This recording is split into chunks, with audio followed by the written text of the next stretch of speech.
আসসালামু আলাইকুম ভিউয়ার্স। আজকে আমরা আলোচনা করব নিসান এক্সেল হাইব্রিড গাড়ি নিয়ে। খুব গুরুত্বপূর্ণ একটা আলোচনা করব। দেখতেছেন নিসান এক্সেল হাইব্রিড গাড়ি, এটা 2018 মডেলের। এই গাড়িটা কমপ্লেন হলো গিয়ার বক্সের। তো কাস্টমার এই গাড়িটা নিয়ে আমার এখানে আসছিল, এসে এস্টিমেট নিয়ে গেছে। তারপরে আরো কয়েক জায়গায় গেছে, গিয়ে এস্টিমেট নিছে। এস্টিমেট নেওয়ার পরে ফাইনালি ওনার পছন্দ হয়েছে। ওখানে দেওয়ার পরে ওনাকে ওখানে কাজ দিছে, দেওয়ার পরে কাজ করছে। কাজ কমপ্লিট করে টেস্ট ড্রাইভে গেছে, কিন্তু ওনার গাড়ি গিয়ার বক্সের সমস্যা সমাধান হয় নাই। যে সমস্যা নিছে এই সমস্যায় রয়ে গেছে, কিন্তু উনি বিল দিয়ে গাড়ি নিয়ে আসতে হয়েছে। তারপরে ওনাকে আবার আরেকটা এস্টিমেট করে দিছে যে আপনার গাড়ির গিয়ার বক্স ঠিক আছে, কিন্তু আপনার গাড়ির সমস্যা এবিএস, তারপরে ব্রেক বুস্টার আর ওয়াটার পাম্প, এই তিনটা জিনিস খারাপ আছে। এরকম একটা এস্টিমেট করে দিছিল, প্রায় 2 লাখ টাকার কাছাকাছি। গিয়ারের কাজ করে একটা বিল নিছে, তারপরে আবার এস্টিমেটও করে দিছে। কিন্তু ওনার অরিজিনাল প্রবলেম ছিল গিয়ার বক্সের। গিয়ার বক্সের কাজ করছে, কিন্তু সমাধান হয় নাই। তো কাস্টমার আমার পাশে আছে ওনার। স্যার, আপনি কিছু বলবেন?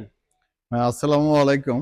অ্যাকচুয়ালি আমার এই গাড়িটা যখন সমস্যা দেখা দেয়, জি। তখন আমি মানে এই সার্চ দিয়ে, গুগল সার্চ দিয়ে বাংলাদেশের সেরা টপ 5 জন গিয়ার বক্স মেরামতকারীর নামগুলো পাই, এবং সেই ক্ষেত্রে আমি এই ওয়ার্ল্ড কার অটো সলিউশনের পাই, সন্ধানও পাই, এবং আমি গাড়িটা এখানে নিয়ে আসি।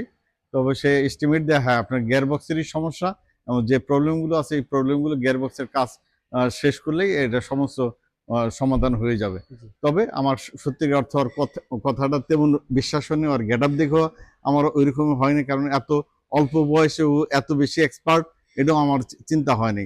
এরপরে আমি আরো কয়েকটা গ্যারেজে যাই, এবং নাম করা একটা গ্যারেজে পরে আমাকে এই গিয়ারবক্সের কাজটা করে দেয়, এবং কিছুটা সমস্যা থেকেই যায়, যেটা আমার গাড়িটা ধাক্কা দিত।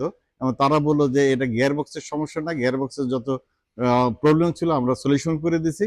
আপনার এখন এবিএস মডিউল, ইয়ের হলো ব্রেক বুস্টার এবং পাম্প মোটর, এই তিনটা জিনিস একসাথে চেঞ্জ করলে এই প্রবলেমটা হয়ে যাবে, দূরীভূত হবে, এবং তারা একটা এস্টিমেটও দেয়। কিন্তু আমি কাজটা না করি, আমি নিয়ে আসি এবং অনেকগুলো জায়গাতে দেখাই, তারা একই কথাই বলে যে গিয়ার বক্সের কাজটা ঠিকমতো হয়নি, আপনাকে গিয়ার বক্সের কাজটাই আবার পুনরায় করতে হবে। আমি আবারও এর কাছে নিয়ে আসি, এবং সেও চালিয়ে বলে যে না, আপনার গিয়ারবক্সের কাজটাই এখনো ঠিক মতো হয়নি।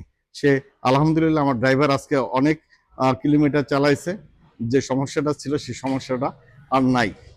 আমি সত্যি অর্থে আমি প্রথমেই যদি ওর কাছে এই গাড়িটা মেরামত করতে দিতাম, তাহলে আমার গাড়িটা আমি তখনই সলিউশন পেয়ে যেতাম। এবং আমি এটাও জানলাম যে ওর হাত দিয়ে এই পর্যন্ত কয়েক হাজার এই আমাদের